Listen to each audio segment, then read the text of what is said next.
ছবি তুলবেন না, ছবি তুলবেন না, আল্লাহর ওয়াস্তে ছবি তুলবেন না। লানতের কাজ কেন করেন? হ্যাঁ, দিনই মাহফিলে এসে নষ্টামির কাজে কেন মশগুল হন? মাহফিল করে ফায়দা কি হইলো? আমি যে উপরে চেয়ারে বসছিলাম, পরে নিচে নামলাম শুধু একটা কারণে, আমি লক্ষ্য করলাম যে বিভিন্ন দিক থেকে ছবি তোলা হচ্ছে। এই হারাম কাজে, লানতের কাজে কেন লিপ্ত হচ্ছেন? এখানে মাথায় আমাদের টুপি, মুখে দাড়ি, আর আমরা দিনদার নামে পরিচিত, আর লানতের কাজে লিপ্ত কেন? আবার পিছন থেকে দেখলাম যে অনেক কেউ কেউ বড় একদম বিলকুলই বেপরোয়া ভাবে ভিডিও করতেছেন। এটা কি? ১৫০০ বছর পর্যন্ত ছবি তোলা হারাম ছিল, কোন ওহির কারণে হঠাৎ ছবি তোলা হালাল হয়ে গেছে?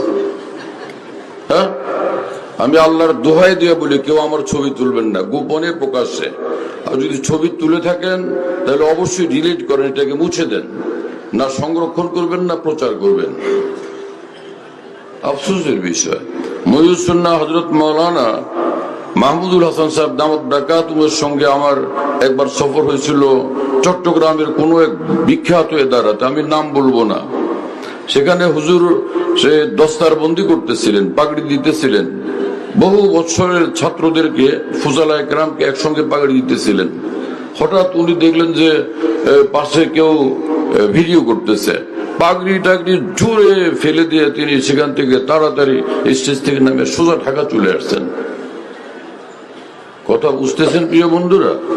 হ্যাঁ, এবং সে মহিউসুন্নাহ মাওলানা সাহেব রহমতুল্লাহ আলাইহি একবার নদওয়াতুল উলামা লখনৌতে স্টেজে বসা, এবং তার সঙ্গে ছিলেন ভারতের বিখ্যাত বুজুর্গ মাওলানা শাহ মোহাম্মদ আহমদ সাহেব এলাহাবাদী রহমতুল্লাহ আলাইহি। হঠাৎ সাংবাদিকরা ছবি তুলতে চেষ্টা করতেছিল, দুজনই দ্রুত নামলেন, ছুটে চলে গেলেন, স্টেজ থেকে বের হয়ে গেলেন। কেউ গিয়ে মাওলানা আলী নদভী রহমতুল্লাহ আলাইহিকে বিষয়টা জানাইলে তিনি বললেন, আহা, ইনারাই হচ্ছেন সত্যিকার আল্লাহওয়ালা, যারা গুনাহকে বরদাস্ত করতে পারেন না। হযরত মুফতি মাহমুদ হাসান গঙ্গুই রহমতুল্লাহ আলাইহি, বিশ্বের বিখ্যাত আলেমে দ্বীন, বিশ্বের বিখ্যাত ফকিহ, মস্ত বড় বুজুর্গ আরেফ, দারুল দেওবন্দে তিনি দাওরা হাদিসের সবকে যাবেন। তার খাদেম ছিলেন মুফতি ইব্রাহিম সাহেব, সাউথ আফ্রিকা। তো উনি হঠাৎ বললেন যে, হযরত, এই উপর থেকে কেউ আপনার ছবি তুলছে। আমি ছবি তোলার যে ফ্ল্যাশ লাইটের এই ঝলকানি দেখলাম। তিনি হুইল চেয়ার ছিলেন, বললেন যে সামনে নিও না। ওখানে তিনি বসে পড়লেন, কিছুক্ষণ চুপ থাকলেন, এরপরে বললেন যে আমার ছবি তুলছে তাকে বলো যে আমার ছবি মুছে ফেলতে, আর না হলে এখনই আমি বদদুয়া করব।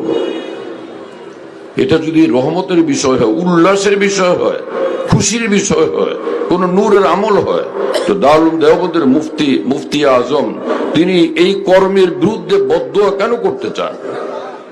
কি আশ্চর্যের বিষয়, যেখানে রাসূলুল্লাহ সাল্লাল্লাহু আলাইহি ওয়াসাল্লাম বলছেন, যারা ছবি তোলে আল্লাহ পাক কাল কিয়ামতে তাদেরকে কঠিন থেকে কঠিনতর শাস্তি দিবেন।